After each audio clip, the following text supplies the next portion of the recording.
우리가 살다 보면 주위 사람들, 많은 사람들이 여러 가지 자랑거리를 늘어놓는 걸 쉽게 볼 수 있습니다. 자연스럽다고도 생각될 수 있지만, 그러나 한번 보세요. 시간이 어느 정도 흐르고 나면 그 모든 그 대단한 자랑거리라는 게 다 물거품처럼 사라지고 만다는 것을, 그런 사실을 우리가 인정하지 않을 수 없을 겁니다. 그렇기 때문에 그 옛날 전도서 기자도 전도서 1장 2절 말씀 가지고 뭐라고 그랬냐면, 헛되고 헛되니 모든 것이 헛되도다. 모든 것이 헛되도다.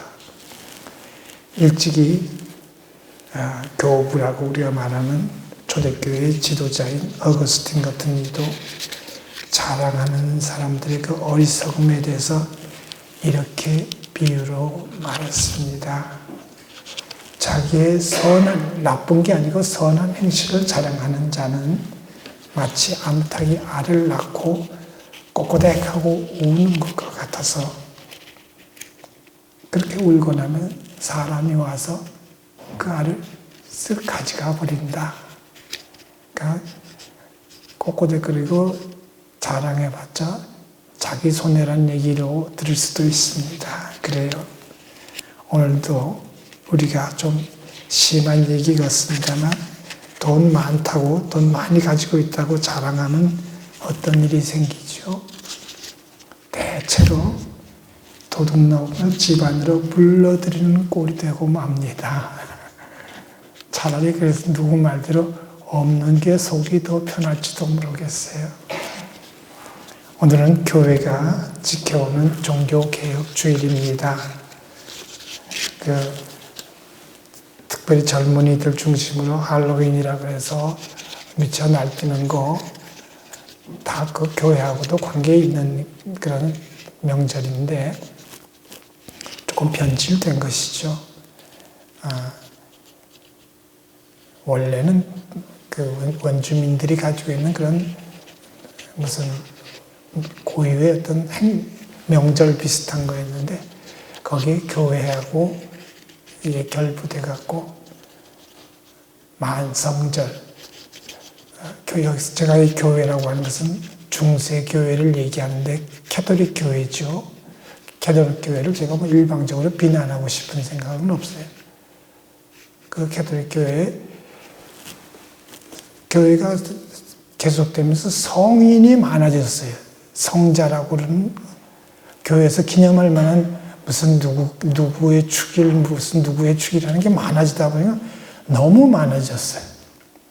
그래서 한꺼번에 몰아서 All Saints Day라고 그래갖고 한문으로 하면 만성절입니다. 만성절.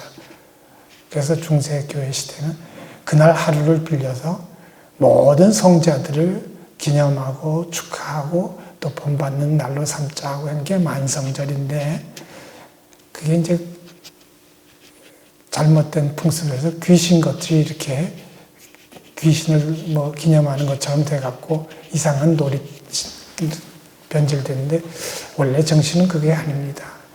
이게 왜 이거에 종교개혁주의라고 겹치느냐 하면요, 루터가 교회가 좀 잘못하는 걸 갖고 개혁을 하려고 하는데, 그 당시엔 통신수단이나 무슨 이게 사람이 뭘 전가를 가지고 어디다 전해야만 뭘 뜻이 통하잖아요. 요즘같이 무슨 인터넷이 있는 것도 아니고 전화가 있는 것도 아니고.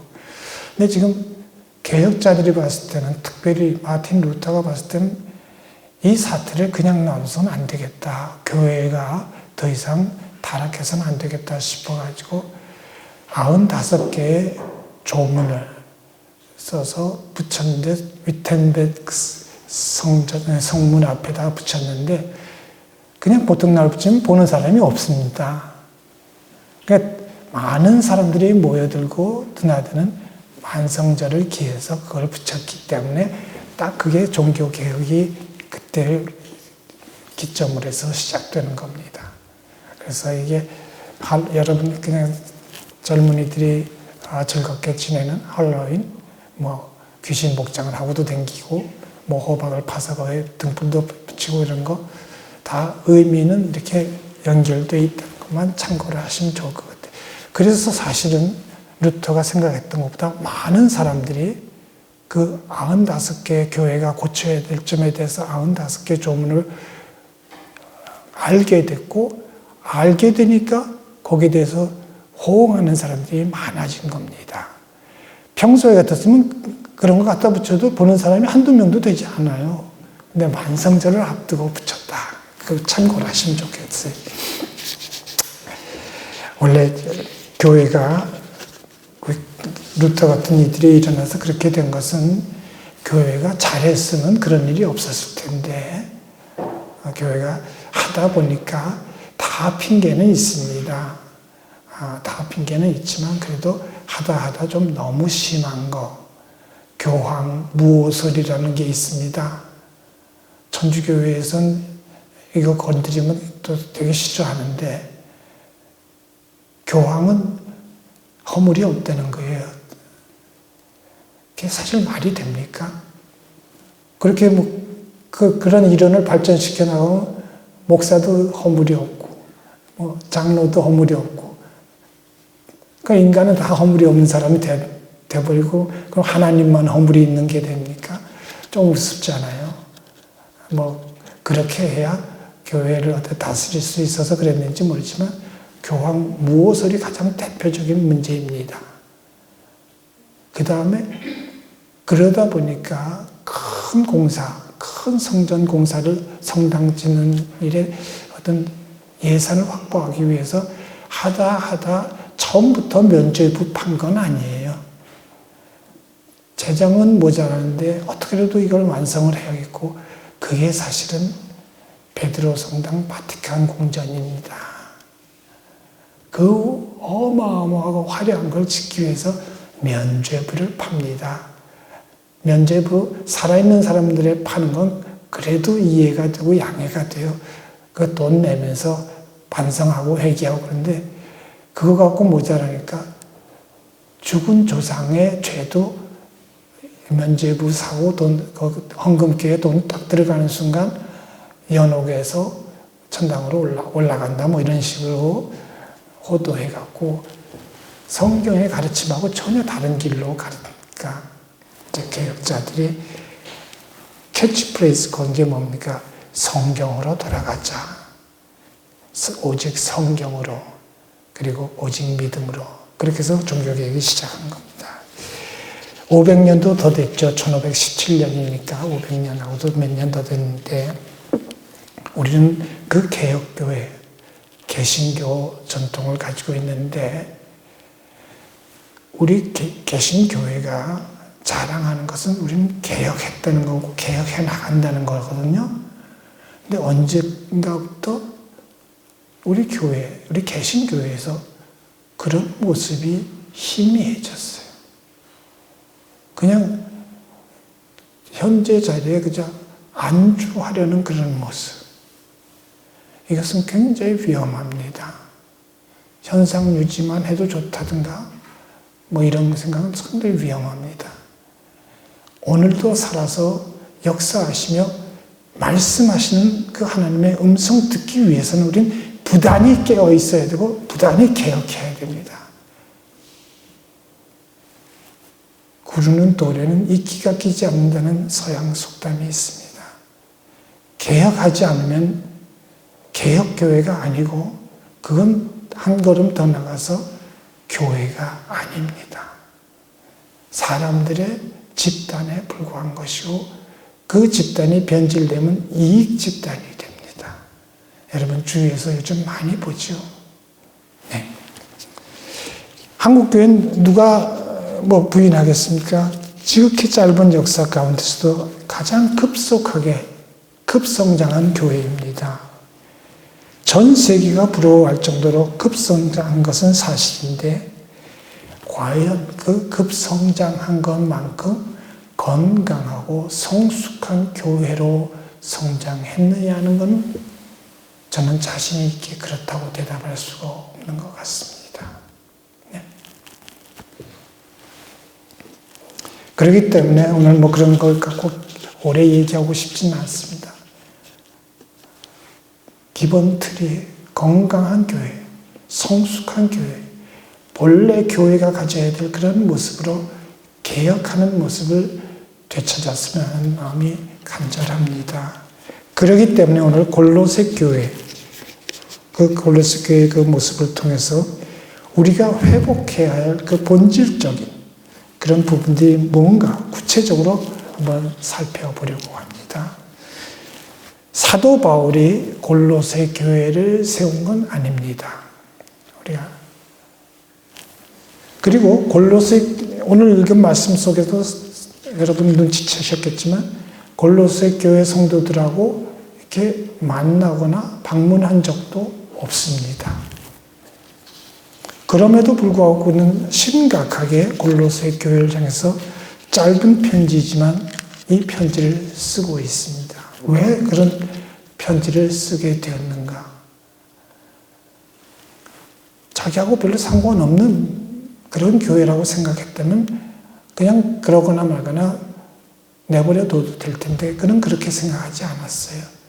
자기가 세운 교회가 아니고 자기가 아는 교인들이 아닐지라도 그리스도 안에서 하나 된 교회이기 때문에 그 교회가 그릇된 사상에 물들어서 기초가 흔들리는 것을 그냥 묵과할 수 없어서 편지를 쓰는 겁니다.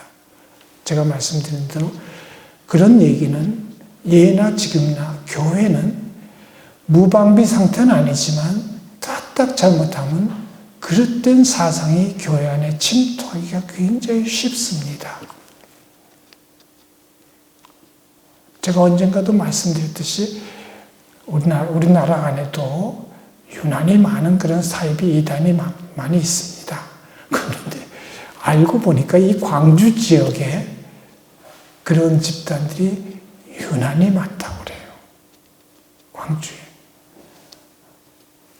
우리가 일단은 조심해야 된다는 생각을 했으면 좋겠습니다. 아무데나 저희 같은 뭐 신기한 일이 벌어지더라. 그럴수록 가지 마세요. 성경이 바로 그런 걸 지적하고 있어요. 때가 되면 여기 있다 저기 있다. 심지어 그리스도가 여기 있다. 지금 다 그러죠. 다들 자기들이 재림 메시아라고들 그러잖아요. 그러니까 정말 말씀대로 하자면 그런 소리가 들리면 귀를 막고 외면해 버리세요. 지금 골로새 교회가 그런 거예요. 그 바로 잡아주기 위해서 사도 바울은 먼저 뭘 하는가? 조금 돌아가는 것처럼 느껴질지 모르지만 사도 바울은 교회의 본질을 알고 있기 때문에 골로새 교회 성도들이 사랑으로 연합하라고 그랬어요. 이게 사랑으로 하나 되지 않으면은 바로 그런 잘못된 생각, 잘못된 사상, 잘못된 가르침이 너무나도 쉽게 침투합니다. 적은 무리들에도 서로 정말 보다듬으면서 이렇게 하나가 되면 그런 것들이 침투하지 못합니다. 체질이 그렇게 돼 있어요. 그리고 하나님의 비밀이라고 할 수 있는 그리스도를 분명히 깨닫게 되기를 원한다고 했어요. 이게 굉장히 중요한 건데, 그렇기 때문에 교회는 그 옛날이나 지금이나 오직 그리스도로 말미암아 연합하고 온전해져야 됩니다. 왜냐하면 오늘 사도 바울이 말하고 있는 것처럼 그리스도 안에 모든 지식과 지혜의 보화가 감춰져 있기 때문에 교회가 얘기하는 그 지식, 지혜, 이 보화는 여기저기 널려 있는 게 아니라니까요. 그리스도 안에 감춰져 있기 때문에 그리스도와의 어떤 정말로 밀접한 그런 관계가 선행되어야 된단 말입니다. 그런데 우리가 현실적으로 말해봅니다. 초신자들에게서는 그런 모습은 별로 발견되지 않는데 교회 오래 다니는 사람들 중에는 상당히 많은 사람들이 오래 다니다 보니까 어떤 현상이 나타나느냐, 다 그렇다는 건 아니에요. 그냥 우리가 그런 현상들이 많이 나타나는데, 중심이 되고 핵심이라고 했으면 그리스도에 대한 관심이 식어가는 경우가 많아요. 그리고는 별로 중요하지 않은 교회 행사 따위가 더 중요해져. 성도들의 교제가 중요하지 않다고 얘기하는 건 아니에요. 교회 친교라는 건 굉장히 중요한 교회 활동의 하나지만, 그게 그리스도를 알아가는 그것보다 우선할 수는 절대로 없어요. 그런데 우리가 사람이 제한적인 존재이기 때문에 그런지 모르지만, 친교 좋아하는 사람들은 다른 건 별로 흥미가 없어요. 그리스도에 흥미가 없다 보면 어떻게 돼요? 말씀에 귀 기울이던 게 이게 점점 멀어져요. 말씀에서. 그리스도의 가르침, 그것이 희미해지게 되고, 그리스도를 아는 일에서 관심을 잃게 되면 별로 알려고 하지도 않게 됩니다. 다시 강조합니다. 바로 그런 틈바구니를 파고듭니다. 사이비 이단들은. 그렇게 해서는 안 된다고. 안 되는 건 알지만 사이비 이단들, 거짓 스승들에게 우리가 문을 여는 그런 계기가 돼서는 더 안 되겠죠. 네.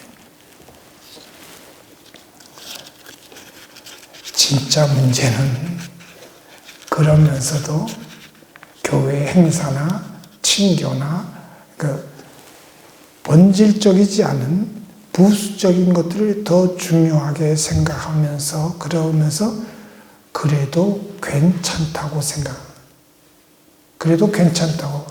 이만만 해도 괜찮다고 생각하는 그것이 위험한 생각입니다. 괜찮지 않은 겁니다. 매우 위태로운 겁니다. 성도들의 삶에서 가장 큰 위험은 그리스도에게서부터 멀어지고 벗어나는 겁니다.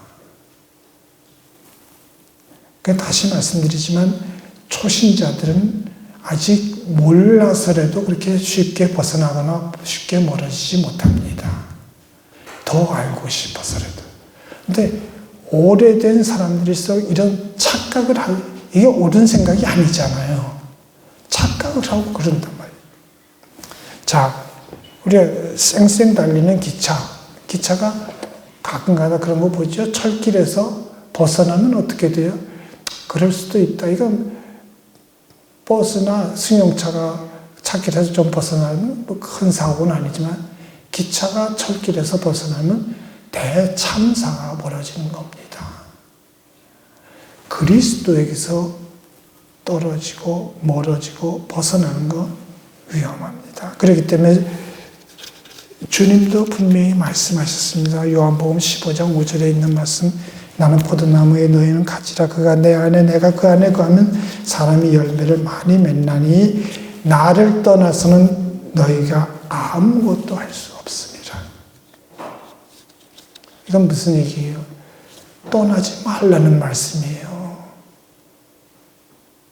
떠나지 말라는 말씀을 하셨을 때는 예수 안 믿는 사람들이 떠나 있는 걸 얘기하는 게 아니라 예수 믿는 사람들도 얼마든지 예수 그리스도에게서부터 멀어질 수 있다는 것을 전제로 한 말씀이에요. 그 위험을 알기 때문에 주님 말씀하신 거예요. 악한 마귀 사탄이 하는 것은 다른 거 아니에요. 별나게 하지 않습니다. 그리스도로부터 멀어지게 만드는 그런 걸 위해서 온갖 수단 방법을 다 동원해서 공격합니다. 그렇기 때문에 일찍이 호세아 선지도 이렇게 외쳤어요. 우리가 여호와를 알자. 힘써 여호와를 알자.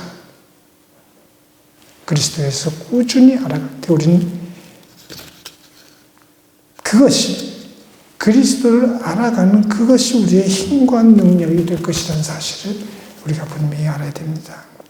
그것이 바로 우리의 믿음을 굳세게 만드는 것이고, 믿음은 들음에서 나고 들음은 그리스도의 말씀으로 말미암기 때문에 하는 말입니다. 그래요. 누가 뭐래도 우리 믿음, 어떤 사람들은 세련된 척 하느라고 믿음 얘기하면 에이 또 믿음이야 뭐 이렇게 얘기하는 사람들이 있는데, 아니, 믿음보다 중요한 건 없어요. 우리 다 뺏겨도 믿음 뺏겨서는 안 되고 놓쳐서는 안 되죠. 그렇기 때문에 개혁자들도 다른 거 자꾸 교회가 내세우니까 교회가 본의 아니게 원래 그런 뜻은 아니었는데 교회가 타락하게 되고 변질되게 되니까 오직 성경으로, 그 다음에 오직 믿음으로라고 그랬어요. 개혁자들이 내건 기치가 오직 믿음으로. 루터 같은 이는 교회가 기독교의 정체성을 회복하는 그 핵심 요소가 바로 그 도리, 이신칭이라고 한문으로 하는데, 믿음으로 말미암아 의롭다 칭하심을 받는다는 그 교리. 다른 걸로 율법의 행위로 얻는 게 아니고 믿음으로 말미암아 의롭다 칭하심을 얻는다는 이신칭의 교리. 그것이 핵심이라고 그렇게 강조했어요. 사도 바울도 로마서 1장 17절 말씀을 통해서 복음에는 하나님의 의가 나타나서 믿음으로 믿음에 이르게 하나니 기록된 바 오직 의인은 무엇으로 말미암아 믿음으로 말미암아 살리라 한 것 같아요. 그래요. 믿음은 건물의 기둥과도 같습니다. 기둥이 무너지면 어떻게 돼요? 다 무너집니다. 사도 바울은 골로새 교회 믿음이 굳건하게 선 것을 보고 크게 기뻐했습니다. 세상 온갖 유혹, 핍박 속에서 믿음 지키는 것 말처럼 그리 쉬운 것은 아닙니다. 특별히 어려운 시대를 살아온 한국교회 성도들은 믿음의 중요성에 대해서 누구보다 잘 알고 있을 거라고 생각합니다. 어찌 보면 생명보다 중요한 건 없다고 했지만 그 생명이 생명되게 하는 데는 믿음이 빠져서는 안 되기 때문에 믿음은 생명보다 더 중요하다고 말해도 좋을 것 같습니다. 그러기 까닭에 믿음이 제대로 된 믿음이 있는 사람은 어떤 상황에서도 당황하지 않습니다. 최근 2년 동안 우리 코로나로 인해서 많이 당황했죠. 당황하고 지금도 있습니다. 조금 풀어주려고 그러니까 때 맞춰서 갑자기 또 2,000명 이하로 내려갔던 게 싹 2,000명 이상으로 딱 올라오더라고요. 그런데도 또 이게 할로윈이 딱 겹치는 바람에 젊은이들이 요상망측하게 막 미쳐 날뛰는 것 같으니까 그런 날이 아닌데 그렇게 됐어요. 그 장사수 안으로 그렇게들 하니까. 네. 당황하지 않아요. 그리고 믿음이 있으면 유혹에 넘어가지 않습니다. 사도 바울 골로새 교회 성도들에게 바로 그 믿음을 강조하고 있는 겁니다. 오늘 그 말씀 6절, 7절 말씀.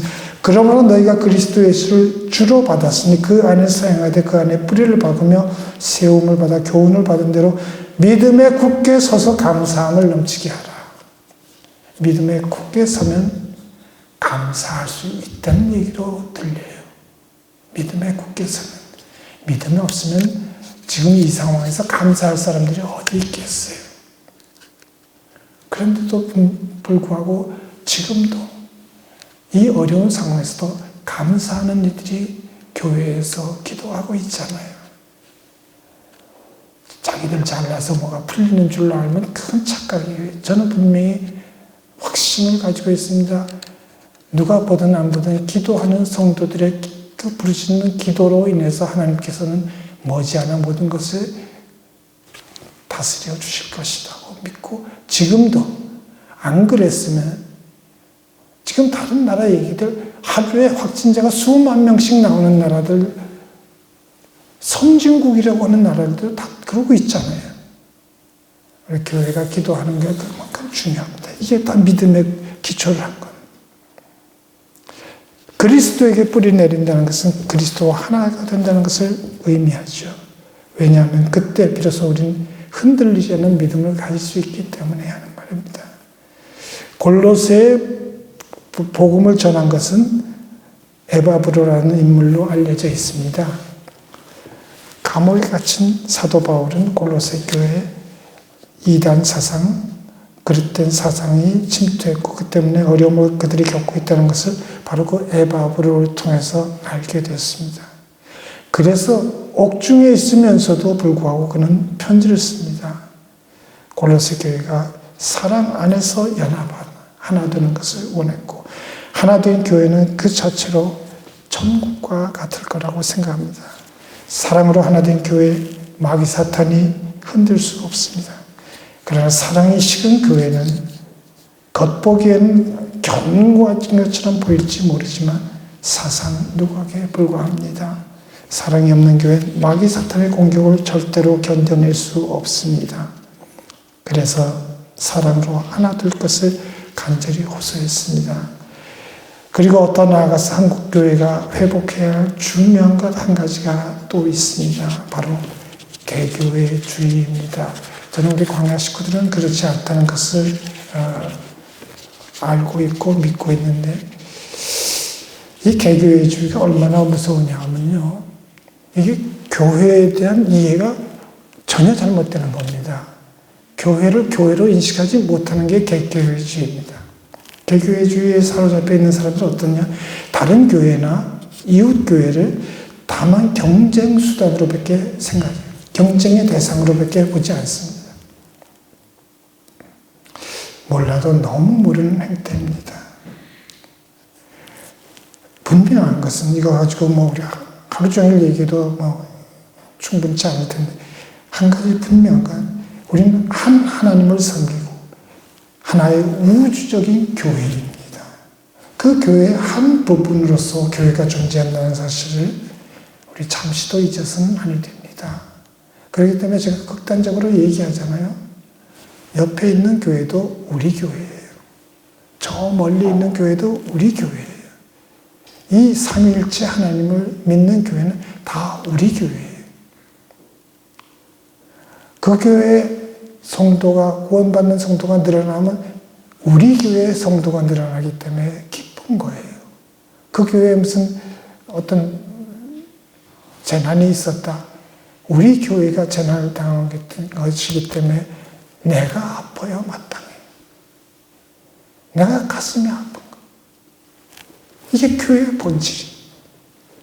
사도 바울은 골로새 교회 그리스도를 온전히 아는 그런 교회가 되기를 바랐고 믿음 위에 굳게 세워지는 교회가 되기를 바랐고 사랑 안에서 연합하는 교회 되기를 간절히 원했습니다. 그 간절한 그의 소원이 오늘 우리 한국교회를 통해서 성취되기를 저는 간절히 바랍니다. 오늘 우리 교회들이 자랑하는 게 도대체 뭡니까? 화려하고 웅장한 교회 건물이나 시설입니까? 그것은 솔직히 말하자면 거추장스러운 짐밖에 안 됩니다. 과연 그 내노라는 남자 제자들 몇 명이나 그 십자가 옆에 있었어요? 없었습니다. 솔직히 말해서 요한복음이 조금 각색을 하는 바람에 요한이 거기 있었던 것처럼 그려놨지만 없었어요. 다 달아났어요. 마가 요한은 어떻게 도망갔냐? 담요를 들고 있다 누가 담요를 잡아채니까 빨가벗은 모습으로 도망갔어요. 여인들만 몇몇이 있었어요. 자랑할 게 못돼요.